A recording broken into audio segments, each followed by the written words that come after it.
అయ్యగారు ఆ రోజు ఆ సమయానికి మీరు నాకు ఫోన్ చేయటం మంచిదయ్యిందండి అన్నారు. ఏమ్మా అంటే, లేదండి, ఒక విషయంలో నేను ప్రభుకు దూరం అయిపోబోతున్న పరిస్థితులు అవి, ఇక తప్పదు అన్న పరిస్థితులలో మీ ఫోన్ ఒకటి వచ్చింది, మీ స్వరాన్ని నేను విన్నాను. అయ్యో, ప్రతిరోజు మనకి వాక్యాన్ని ప్రకటిస్తున్నా వీరు ప్రభువే, వీరి యొక్క ఫోన్ నాకు వచ్చేటట్టుగా చేశారు అని నేను వెంటనే నా కాలు వెనుకకు తీసుకున్నాను. తప్పించుకునే మార్గం ప్రయత్నిస్తారు. కొన్ని సందర్భాల్లో అక్కడి నుంచి పారిపోయేటట్టుగా చేస్తారు. యోసేపు యొక్క జీవితంలో మనం చూస్తుంటే పాపం చేయడానికి ప్రేరేపించబడుతూ ఉన్న సందర్భంలో జాగ్రత్తమునకు దూరముగా అతడు పారిపోయాడు అని చూస్తూ ఉంటున్నాం. దేవునికి ఇష్టం కాదు ఏదైనా సరే, ఆ పరీక్ష, ఆ శోధన మనకి వస్తూ ఉన్నప్పుడు మనం చేయవలసిన పని ఏమిటంటే ఆ శోధనను జయించాలి, కానీ ఎన్నడూ కూడా శోధన చేత జయింపబడకూడదు అని తెలియచేస్తూ ఉన్నాను.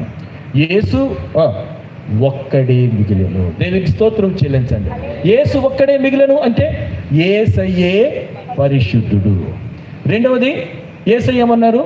అమ్మా నీవు వెళ్ళు, ఇక పాపము చెయ్యకు. అంటే నేను పరిశుద్ధుడను కనుక నీవును పరిశుద్ధతతో జీవించు.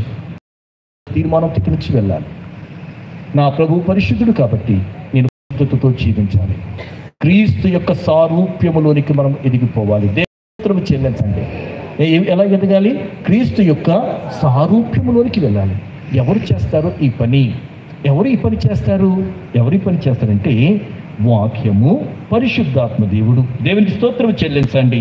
ఒక మాట నేను చదువుతూ ఉన్నాను, దయచేసి చూడండి. కొరింథీయులకు రాసిన పత్రికలో పౌలు గారు ఇలా అన్నారు, మనం పరిశుద్ధతతో జీవించాలని. మనం ఈ లోకంలో జీవిస్తున్నప్పుడు పరిశుద్ధతతో జీవించాలి. కొరింథీయులకు రాసిన మొదటి పత్రిక 6వ అధ్యాయము 11వ వచనం.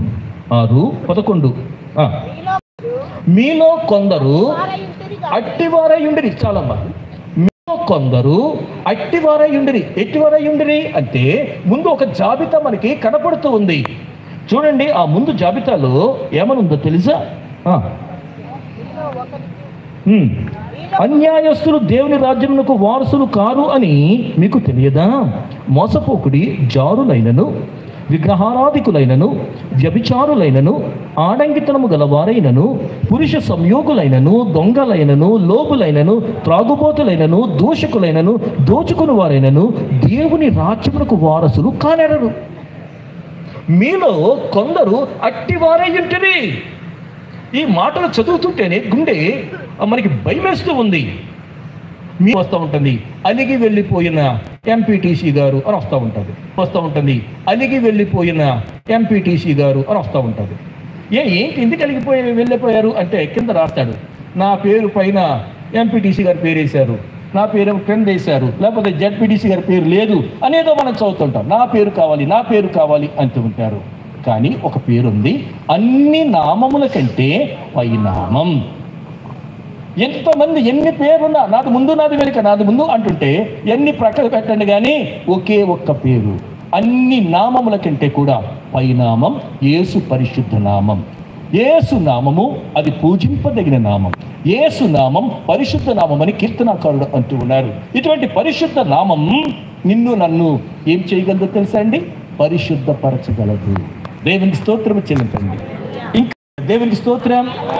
యేసు నామం మనం చూసాము. మొదటిది, ఆయన ఒలీవల కొండకి వెళ్ళను, ప్రార్థన. ఆయన దేవాలయమునకు తిరిగి రాగా సహవాసం. మనము భక్తులతో సహవాసం చేయటం.